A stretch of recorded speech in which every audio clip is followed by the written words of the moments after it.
कभी कभी ऐसा होता है कि बचपन के बहुत गहरे और अच्छे दोस्त बड़े होकर इसलिए अलग अलग हो जाते हैं कि उनमें से एक अमीर हो जाता है और दूसरा एवरेज रह जाता है। तो क्या पैसा ही दोस्तों के अलग होने की वजह होती है?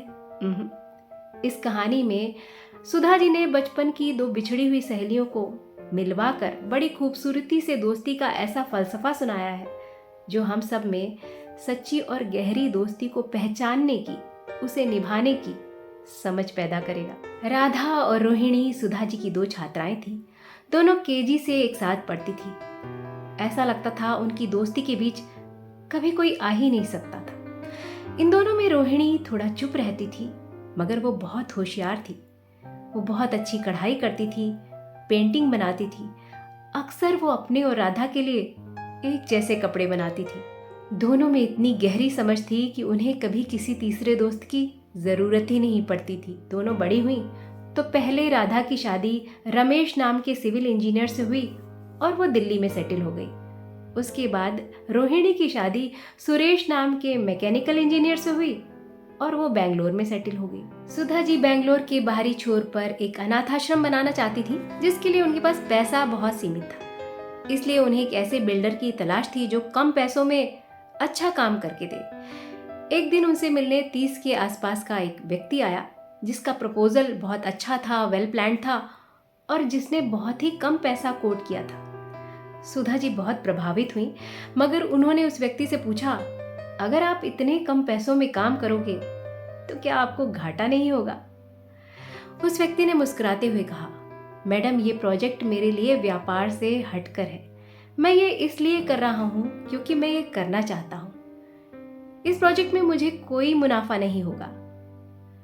सुधा जी खुश होकर बोली, आप जैसे युवा जब सामाजिक प्रपोजल में शामिल होते हैं तो बहुत अच्छा लगता है। क्या आप परोपकारी हैं? व्यक्ति ने जवाब दिया, मैडम, दरअसल कोई है जो मेरे बहुत करीब है और वो चाहती है कि मैं ये काम करूं। वह आपके बारे में बहुत बातें करती है। पता नहीं आपको वो याद है या नहीं। उसका नाम राधा है और वो मेरी पत्नी है। ये सुनते ही सुधा जी तुरंत समझ गई कि कंपनी का नाम राधा कंस्ट्रक्शंस उनकी किस छात्रा के नाम पर है।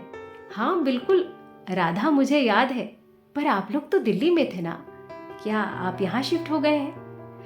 व्यक्ति ने कहा, मैडम, मैंने अपनी नौकरी छोड़कर दिल्ली में अपनी कंस्ट्रक्शन कंपनी शुरू की और हम वहाँ बहुत अच्छा कर रहे हैं। पर चूंकि राधा बेंगलोर से है, इसलिए मैं यहाँ भी अपना काम बढ़ाना चाहता हूँ। राधा ने ही आपके ऑर्फेनेज प्रोजेक्ट के बारे में पेपर में पढ़ा और उसने ही मुझसे कहा कि इसका प्रपोजल तैयार करके मैं आपसे तुरंत मिलूं। राधा मेरे लिए बहुत अच्छा भाग्य लेकर आई है, मैं उसे कैसे मना कर सकता हूँ? मन ही मन में राधा को आशीर्वाद देते हुए सुधा जी ने कहा, क्या आप राधा को कॉल करके उससे मुझे मिलने के लिए कह सकते हैं? अगले दिन ही राधा सुधा जी के ऑफिस पहुंच गई। उसे देखते ही सुधा जी को रोहिणी की याद आ गई। उन्होंने पूछा, क्या अब भी तुम दोनों एक जैसी साड़ी पहनते हो? क्या तुम्हारे बच्चे भी उतने ही अच्छे दोस्त हैं जितनी कि तुम दोनों बचपन में हुआ करती थी? राधा कुछ देर चुप रही, फिर बोली, पता नहीं क्यों मैडम, रोहिणी बहुत बदल गई है। मैं जब भी उससे मिलती हूँ वो मुझसे अच्छे से तो बात करती है, मगर उसकी बातों में वो अपनापन नहीं है जो पहले कभी हुआ करता था। वो मुझसे एक पुराने दोस्त की तरह नहीं, एक अजनबी की तरह बात करती है। मैं कितनी उत्साहित थी बेंगलोर आने के लिए, उससे मिलने के लिए। वो मेरी छोटी बहन जैसी है, पता नहीं उसे क्या हो गया है। सुधा जी एक बहुत अच्छी टीचर ही नहीं बल्कि अपने स्टूडेंट्स के लिए बहुत अच्छी काउंसिलर भी है। राधा के जाने के बाद उन्होंने रोहिणी को फोन करके अपने ऑफिस बुलाया। रोहिणी आई तो उसके चेहरे पर चिंता की लकीरें थी कि सुधा जी ने उसे क्यों बुलाया है। वो बहुत थकी हुई भी दिख रही थी। सुधा जी ने हंसते हुए पूछा, रोहिणी, क्या अब भी तुमने कोई पेंटिंग बनाई है? वैसे कल राधा आई थी, वो मुझे एक प्लेन साड़ी दे गई है। क्या तुम उस पर कढ़ाई करोगी? तुम साड़ी पर कितनी अच्छी कढ़ाई करती थी ना? रोहिणी ने कहा, नहीं मैडम, अब मैंने ये सब काम छोड़ दिया है। क्या हुआ रोहिणी, तुम कितनी चिंतित दिख रही हो? कल राधा आई थी, उसने मुझे बताया अब तुम दोनों की दोस्ती में वो गहराई नहीं रही। क्या राधा ने तुम्हें कोई चोट पहुंचाई? ऐसा नहीं है मैडम, पर अब हम दोनों में कितना अंतर है। उसका हस्बैंड कितना पैसे वाला है। राधा जब भी मेरे घर आती है, मेरे बच्चों के लिए बहुत महंगे खिलौने लाती है, मेरे लिए महंगी सिल्क की साड़ी लाती है, जबकि उसे अच्छी तरह पता है कि मैं उसे ये सब नहीं दे सकती। मुझे कंफर्टेबल नहीं लगता, इसलिए अब मैं उससे दूरी बनाकर रखना चाहती हूँ। सुधा जी बोली, तुम्हें समझना चाहिए कि अगर राधा तुम्हारे बच्चों के लिए सस्ते खिलौने लाती, तुम्हारे लिए सस्ती साड़ी लाती, तब तुम कह सकती थी कि वो तुम्हें कम समझती है। पर तुम खुद को कम समझ रही हो। किसने कितना महंगा गिफ्ट दिया है ये नहीं देखते, देखना ये चाहिए कि कितने दिल से दिया है। तुम कितनी होशियार हो।